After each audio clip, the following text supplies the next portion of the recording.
감사합니다. 제가 여태까지 들은 특송 중에 가장 멋있습니다. 아주 춤까지 추시고 안 했으면 큰일 날 뻔했습니다. 네. 죄송합니다. 제가 큰 일을 놓쳤네요. 제가 너무 긴장하다 보니까 특송이 있다는 거 분명히 생각하고 악보도 마련해 드렸는데 악보도 제가 복사해 드렸거든요. 그래놓고 이렇게 실수를 했습니다. 죄송합니다. 어쨌든 찬양을 잘했기 때문에 제가 플러스를 드리겠습니다.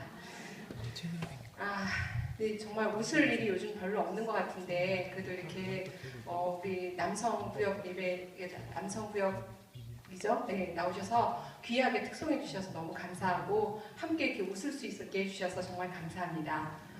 네, 요즘 우리들 삶의 현장에서 웃음 짓는 일이 얼마나 많을까요? 정말 웃음 짓는 일이 많이 없지만 그 웃음이 굉장히 우리에게 주는 유익이 많다고 합니다. 스트레스를 일단 낮추게 하고요. 어려 보이게 하고. 제가 이 교회에 와서 여러분들이 막 아가씨 같다는 얘기를 참 많이 듣는데 제가 많이 우리 아가씨 같다는 소리 듣는 건 그만큼 제가 많이 웃기 때문에 그런 것 같습니다. 어떨 때 너무 좀 바보같이 웃진 않나 생각하는데 어쨌든 이 웃음은 어려 보이기도 하고 또 매력적으로도 보이게 한다고 합니다. 그리고 돈도 더 잘 벌 수 있게 해준대요. 너무 좋죠. 네. 그리고 또 병도 고치고 수명도 연장시키고 또 이 웃음은 결혼 생활에도 굉장히 큰 도움을 준다고 합니다. 결혼 생활을 이제까지 잘하고 계시죠? 네, 그럼 여러분들은 잘 웃으시는 그런 분이신 줄 믿습니다.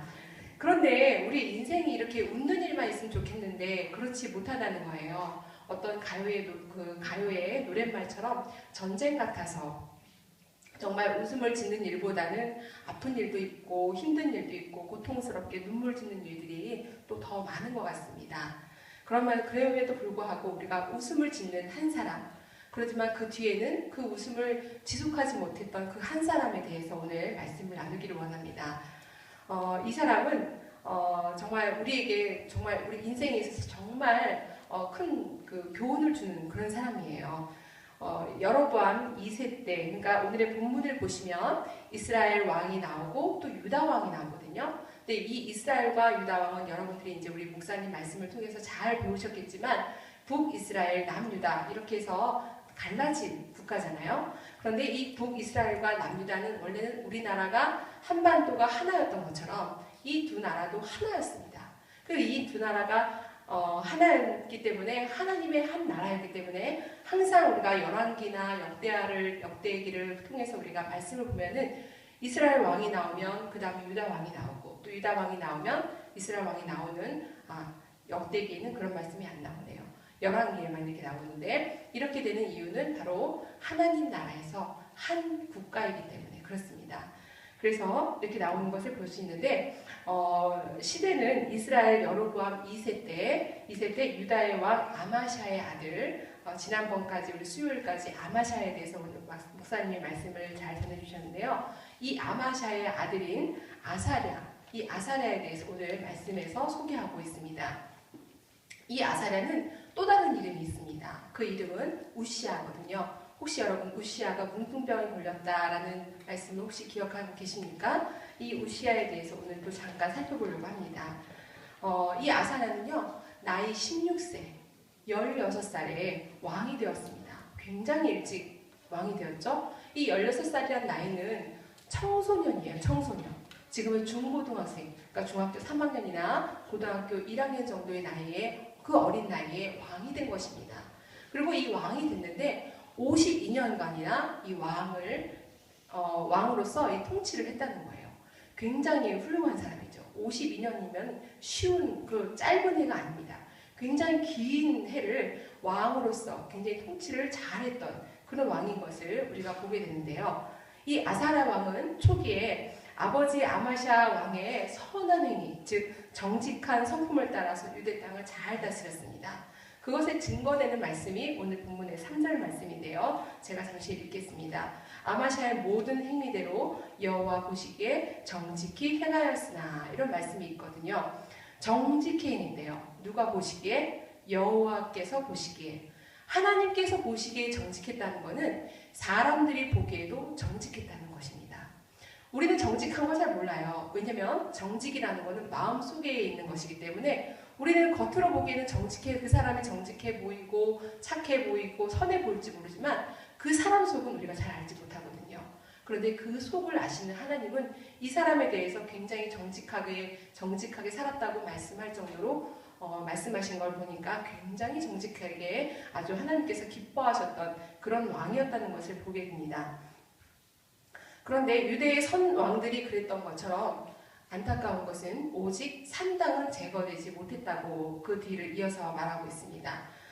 이 산당이라는 것은 도대체 무엇인가에 대해서 우리가 좀 말씀을 나눌 필요가 있는데요. 산당이라고 하는 것은 산당하면 생각나는 이렇게 단어가 있어요. 저는 무당이 생각이 나는데 제가 이제 옛날에 살았던 동네에 이렇게 보면은 무당들이 이렇게 막 이렇게 나무에다가 막 이렇게 빨간 줄, 초록 줄 이렇게 해가지고 리본 같은 거 걸어놓고 큰 나무에다가 그 무당들이 거기서 막 제사를 지냈던 모습을 본 기억이 있는데 거기를 우리가 산당이라고 했거든요. 그런데 여기서도 마찬가지로 그런 산당은 우상들이 거기서 예배를 드렸던, 그러니까 제사를 드렸던 그런 곳인 것을 보게 됩니다. 근데 이 산당은 어디에서부터 출발된 것이냐면 가나안을 이제 정복하러 가는 그 이스라엘 민족이 여호수아와 함께 씩씩하게 들어갔어요. 들어갔는데 하나님께서 뭐라 그러셨냐면 거기 가서 우상을 그들을 모두 다 정복한 후에 하나님을 예배하지 못하게 하는 그런 방해되는 모든 것들을 다 끊으라고 했어요. 다 버리라고 하셨어요. 그런데 이들은 그것을 버리지 못하고 가나안 정착인들, 그러니까 가나안에 원래 살고 있던 그 아세라산 바알신을 섬겼던 그 산당을 제거하지 못한 거예요. 그래서 계속 그것을 끊임없이 계속 그곳에서 예배를 드렸던 그런 모습을 보게 됩니다. 이런 산당을 제거하지 못한 이유로 인해서 결국은 솔로몬 시대에 혼합 종교가 발생하게 되는 그런 근거가 또 원인이 되게 됩니다. 우리는 열왕기나 역대기의 성경들을 대하면서 같은 이야기들이 반복되는 것에 우리가 조금 관심을 가질 필요가 있습니다. 그리고 이곳에 우리는 민감하게 반응할 필요가 있다는 것입니다. 왜 성경 기자들은 끊임없이 같은 말들을 계속 반복하면서 성경에 보여주고 우리에게 말해주고 있는가? 그것에는 뭔가 이유가 있기 때문입니다. 그것은 좋은 것이 됐든 악한 것이 됐든 너희들은 이걸 꼭 알아야 돼 라고 말씀하는 그런 뭔가가 있기 때문에 그렇다는 것이죠. 오늘의 이 산당을 제거하지 못했다는 얘기는 열왕기에서 계속 반복돼서 나왔던 것입니다. 특별히 또 이것은 열왕기에서는 이제 남유다에게서는 산당이 제거되지 못했다는 이야기를 계속하고 있는 반면에 이스라엘은 누구의 이야기를 끊임없이 하고 있습니까? 여로보암의 죄가 계속되고 있다는 그런 이야기들을 계속하고 있는 것을 우리가 보게 됩니다. 그래서 그만큼 그들의 죄악들이 너무나도 나쁘고 그것을 인해서 너희가 하나님을 온전하게 순전하게 오직 하나님만 바라보는 그런 예배를 드리지 못한 것에 대해서 하나님이 화가 나신 거예요. 그래서 너희들은 이런 예배를 드리면 안 된다 라는 것을 가르쳐주기 위해서 성경 기자들을 통해서 끊임없이 반복되며 이 말씀이 증거되고 있는 것입니다. 여러분들의 삶 가운데서는 어떻게 예배를 드리고 계십니까? 내 안에 혹시 산당과 성전이 혼합된 그런 예배를 드리지 않는지 한번 여러분 스스로를 돌아보시기를 바랍니다. 우리가 우리 안에서 하나님의 말씀과 세상의 것들이 혼합해서 예배를 드리게 되면 온전히 하나님께로 나아가는 길이 막혀버립니다. 방해를 받습니다. 이렇게 되면은 하나님이 우리에게 뭔가를 말씀하시고 우리에게 뭔가 메시지를 줄 때 그 말씀을 우리가 온전히 받아들이지 못할 뿐만 아니라 그것으로 인해서 내 인생이 잘못되는 경우도 있기 때문에 우리는 굉장히 조심해야 돼요. 내 안에 혹시 혼합된 하나님의 것과 세상의 것들이 같이 섞여져 있는 그런 삶으로 예배를 드리고 있지 않은가? 우리 자신을 돌아볼 필요가 있다는 것입니다. 역시 오늘의 이 아사랴 역시도 이런 끝까지 이런 온전하고 순전한 예배를 드렸으면 좋았을 것을 그렇지 못하고 웃음 짓는 일 뒤에 눈물을 짓는 그런 인생으로 마무리된 아사랴의 삶을 우리가 살펴보려고 합니다. 오늘 읽은 열왕기하에서는 아사랴 왕의 행적이 그리 자세하게 기술되어 있지는 않습니다. 그래서 우리가 알 수 있는 것은 처음에는 그의 아버지처럼 정직하였지만 여전히 산당이 제거되지 않고 백성들이 그곳에서 분향했고 나중에는 하나님께서 그를 치시까지 하셔서 나병 환자가 되어서 죽는 날까지 별궁에서 격리되어서 나오지 못한 채로 인생을 마감하는 그의 모습들을 우리가 본문에서는 살펴볼 수 있습니다. 그런데 왜 별궁에 갇히기까지 됐으며 왜 그렇게 나병에 걸리게 됐는가? 정직하게 살았는데 왜 그 사람이 그렇게 됐는가에 대해서 우리가 조금 살펴봐야겠죠? 그래서 우리 역대기하를 넘어가려고 합니다. 역대기하를 잠깐 살펴보시겠습니다. 역대기하 26장입니다.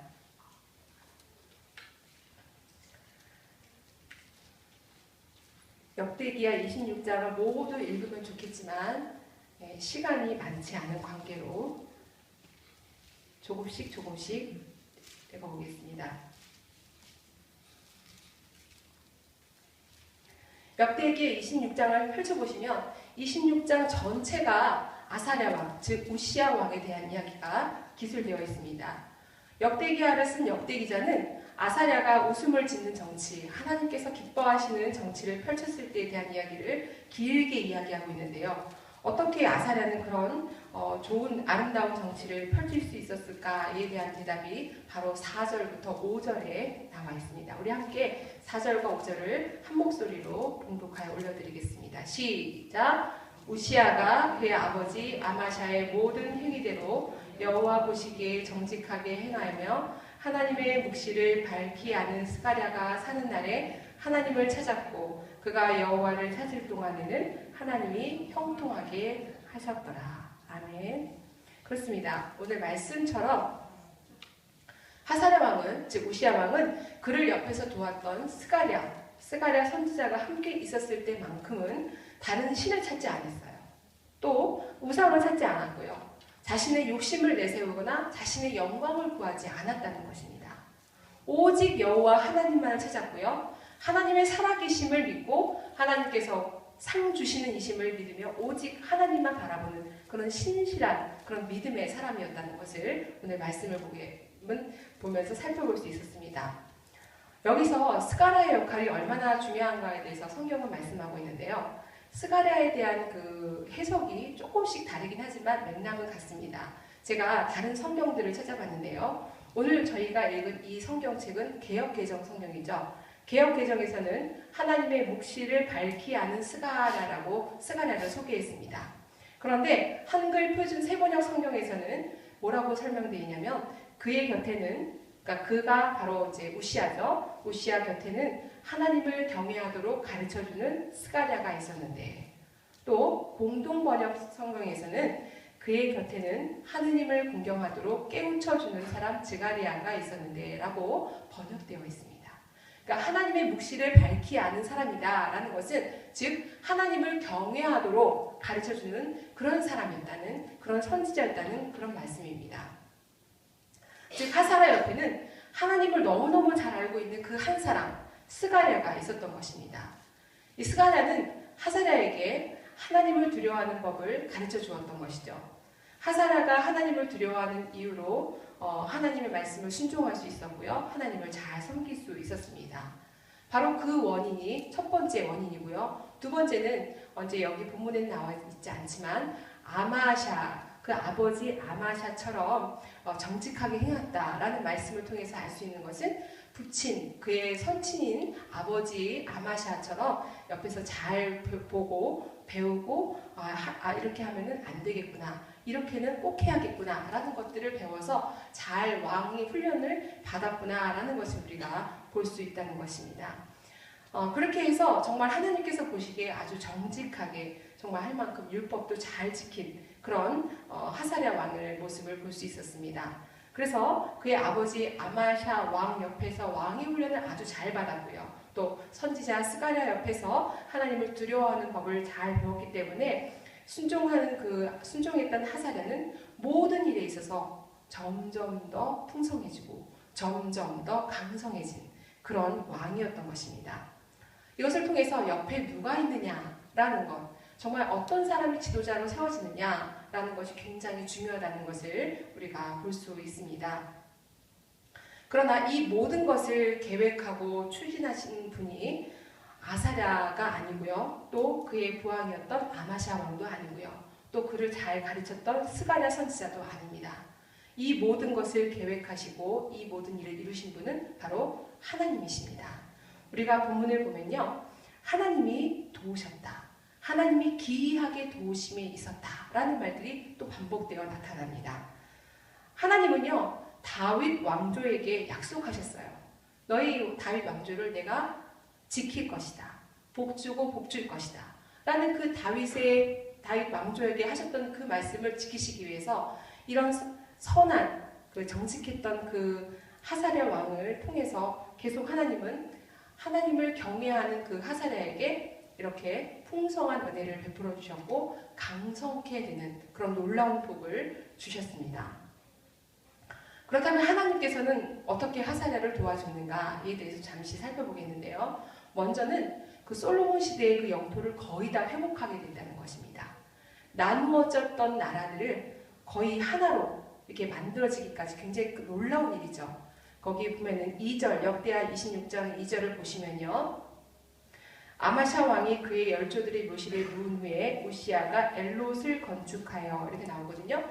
이 엘롯을 건축했다는 것은 그 당시 솔로몬 시대 그 땅의 지경, 그때까지 그 지경을 거의 다 회복했다라는 의미로 우리가 받아들일 수 있습니다. 그럼 굉장히 크게 나라를 강성시키고 또 이제 그 땅을 회복한 그런 사례라는 것을 볼 수 있겠고요. 또 항상 그 유다를 힘들게 했던 나라가 있었죠. 옆에서 꼭꼭 찌르는 것처럼 아주 힘들게 했던 나라, 바로 블레셋 사람들.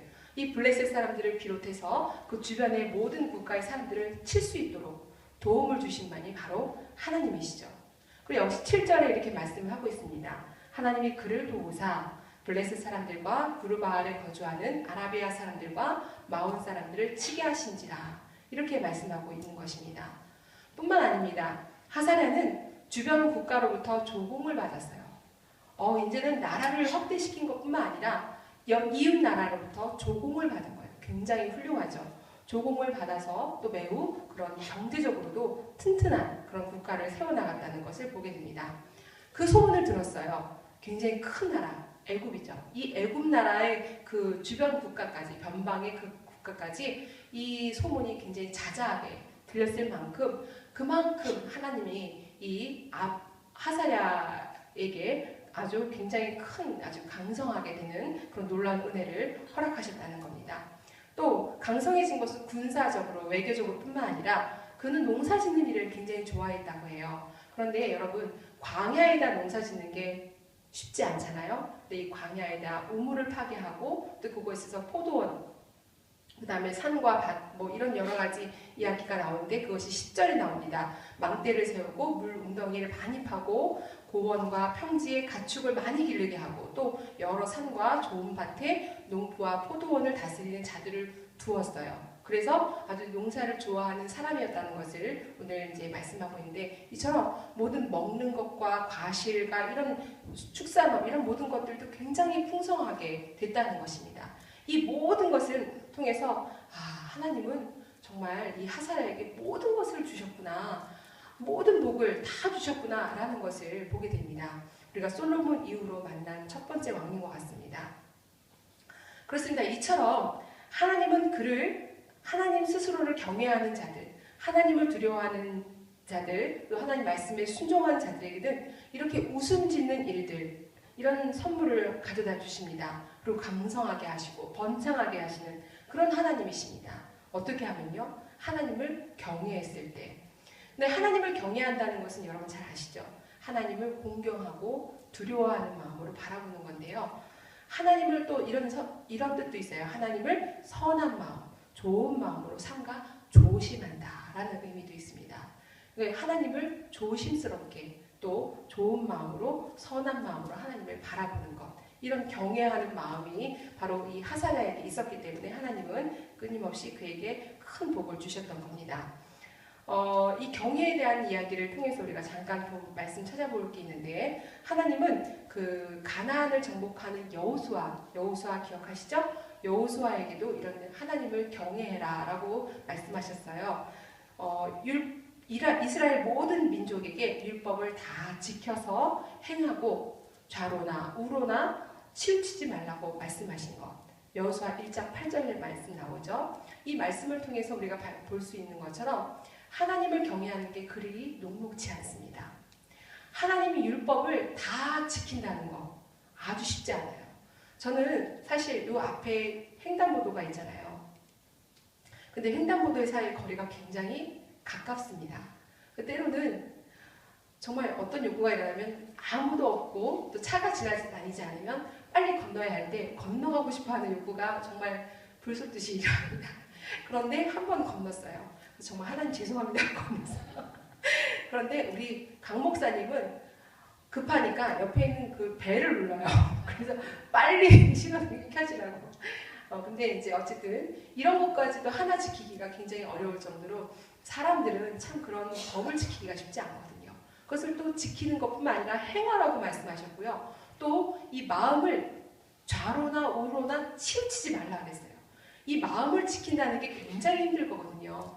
뭐 어려운 일이 생기면 어떻게 해야 되나, 이렇게 해야 되나, 가야 되나, 말아야 되나, 어떻게 울어야 되나, 웃어야 되나, 뭐 여러 가지 마음들이 내 안에서 막 왔다 갔다 하거든요. 그런데 하나님은 그것을 좌로나 우로나 치우치지 말라고 말씀하시거든요. 바로 이게 이런 모습들이 하나님을 경외하는 모습인 겁니다. 이게 쉽지 않다는 것이죠. 그런데 하사랴 왕은 이렇게 했다는 것이죠. 그런데 안타까운 것은 우리가 말씀에 처음에서 읽었던 것처럼 하사랴는 그것이 오랫동안 지속되지 못했습니다. 안타깝게 그는 스가랴가 사는 날까지만 그것이 지속되었고, 스가랴 선지자가 사는 날 죽었다는 얘기는 여기서 나오지 않았지만 어쨌든 사는 날까지였으니까 죽었다는 이제 의미가 되겠죠. 죽고 나서는 그는 하나님을 찾는 일에 있어서는 아마 멀리했던 것 같습니다. 하나님을 교훈을 지키고 이런 일에서 멀어졌나 봅니다. 말씀에서는 그가 교만해졌다고 아주 단도직입적으로 말씀하고 있습니다. 그가 교만해졌다는 것은 어떤 상태를 말합니까? 하나님이 계시지 않는다. 하나님이 그의 마음 안에 들어가 계시지 않는다라는 그런 의미로 볼 수 있습니다. 점점 강성해지니까 내가 잘한 것 같은 거예요. 내가 잘한 것 같고 내가 잘나서 그런 것 같고 하나님하고는 전혀 상관없이 처음에는 조그만 싹이 올라와요. 에이, 그러면 안 돼. 그래서 막 교만한 마음이 올라오면 막 이렇게 밀어내요. 그런데 그게 이제 아무렇지도 않은 것 같으니까 점점 더 이게 커지면서 결국은 행동으로까지 이게 그래서 교만한 마음이 자라서 행동까지 나타나는 그런 놀라운 일이 발생하게 되죠. 바로 이런 상태에 오게 된 겁니다. 누가요? 하사랴 왕이. 그래서 하사랴 왕이 로마서 1장 28절의 말씀처럼 그 마음에 하나님 두기를 싫어한 바로 그 마음의 모양의 상태, 즉 교만의 상태가 된 것입니다. 그래서 하나님과는 전혀 관련 없는 그런 삶을 살았던 거죠. 어떻게 해요? 하나님이 시키지 않는 그 제사장만이 할 수 있는 그 성소에 들어가서 제사를 지내려고 했던 것입니다. 제사장들이 만류했어요. 왜 이러십니까 왕님? 절대로 하시면 안 됩니다. 이거는 아무나 할 수 있는 일이 아닙니다. 제사장만이 할 수 있는 것입니다. 라고 분명히 말했음에도 불구하고 그는 그 일에 손을 댔어요. 그래서 어떻게 됐습니까? 하나님께서 바로 그를 치셨죠. 바로 그 치신 게 바로 나병, 즉 문둥병이 걸리게 된 겁니다. 성전에서 향단을 분향하는 것은 제사장만이 할 수 있는 건데 하나님의 명령을 거부하고 하지 말아야 할 것을 했던 그는 문둥병에 걸렸는데요. 아사랴의 웃음은 즉시 사라지고 그 이후로 별궁에 격리되어서 그곳에서 눈물을 지며 인생을 마감한 것 같습니다. 잘 참을 걸, 내가 왜 그랬을까? 내가 왜 그런 행동을 했을까? 라는 그는 후회의 눈물을 지으면서 아마 별궁에서 살았을 것입니다. 어떻게 보면 그의 행동을 보면요. 저는 이런 생각도 해봤어요. 어떻게 보면 내가 하나님을 사랑하는 방법이야. 이건 내가 하나님을 열정적으로 사랑하기 때문에 그런 거야 라고 아마 생각할 수도 있을 것 같아요. 그렇지만 과연 하나님이 기뻐하시지 않는 모습으로 사랑하는 것, 하나님이 원하지 않는 모습으로 내가 다가가고 열정적으로 하는 것, 그거를 하나님께서 기뻐하실까요? 그렇지 않죠. 우리가 사람 사이에도 그래요. 관계 안에서도 내가 좋아하지 않는데 내가 좋아하지 않은 방법으로 사랑한다고 하고 내가 좋아하지 않은 방법으로 나를 좋아한다고 한다면 그 사람하고 제가 가까워질 수 있을까요? 그렇지 않잖아요. 마찬가지로 하나님도 하나님이 싫어하시는 방법으로 지금 누가요? 하사랴 왕이 다가갔던 거죠. 그래서 하나님은 그에게 이런 문둥병을 주셨던 것입니다. 결국 그것은 그의 마음 안에 하나님이 계시지 않았다라는 결론을 낼 수 있는 것이죠. 우리의 삶은 어떻습니까? 우리가 잘 나갈 때가 있어요. 잘 될 때가 있어요. 우리 일들이 정말 술술 실타래가 잘 풀리는 것처럼 잘 풀릴 때가 있습니다.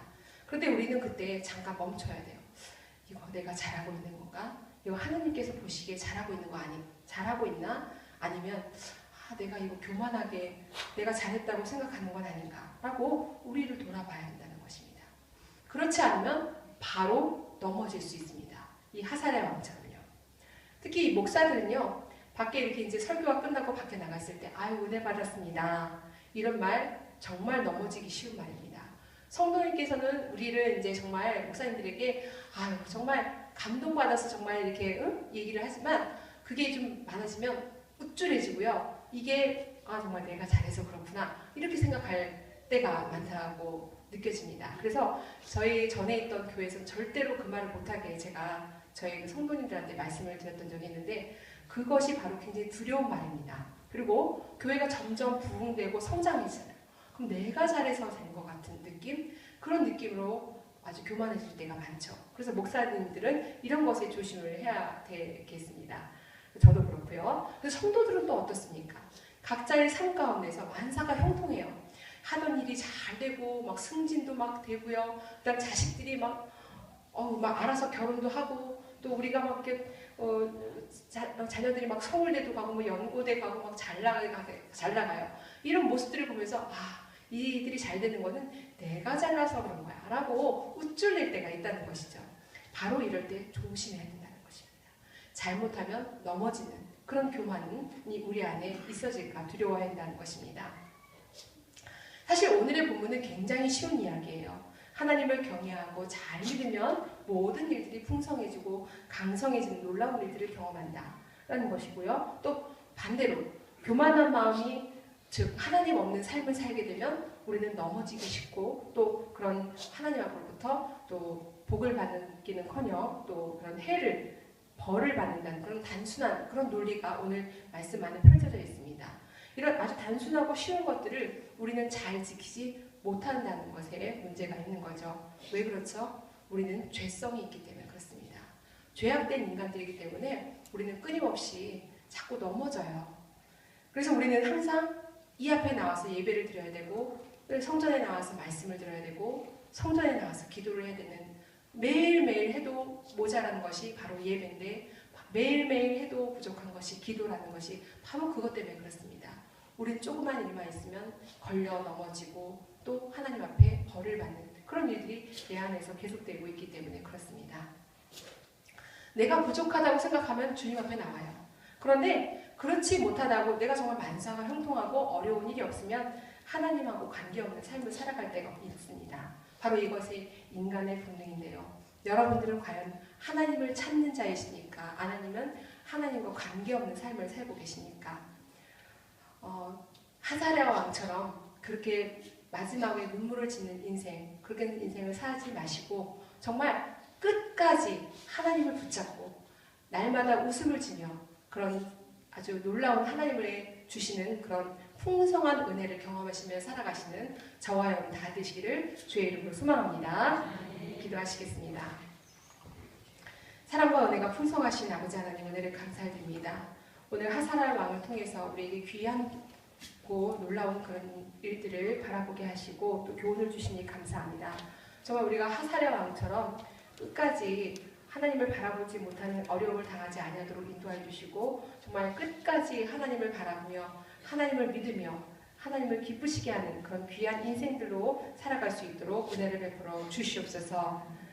이제는 주 예수 그리스도의 은혜와 하나님의 무한하신 사랑과 성령님의 교통 감동 감화하심이 하나님을 끝까지 신뢰하고 경외하며 그런 삶을 살아 하나님을 기쁘시게 하는 인생들이 되겠노라고 다짐하며 돌아가는 성도들의 머리머리 위에와 교회와 나라 위에 영원토록 함께 하시기를 간절히 축원하옵나이다.